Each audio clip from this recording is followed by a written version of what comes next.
Премиерот Никола Груевски денес истакна дека новите се за прека 2 милиони евра субвенции денеска ќе им бидат исплатени на земјоделците.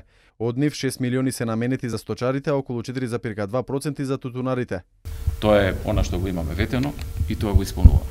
Како и во секоја претходна година и во оваа година остануваме доследни на нашите ветувања да ги исплатиме субвенциите високи како никогаш во историјата на Македонија.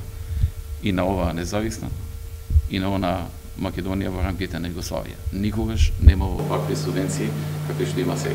30 милиони евра за само неколку дена се исплатени, ќе продолжиме во наредните денови со доисплата, така што некаде следната недела треба да го заокружиме она што е зацртано, да се исплатат сите субвенции за 2011 година и да се исплати тутунот за кој што практично крајниот рок е по закон гледано дури во јуни следната година, но ние би сакале сега да го исплатиме.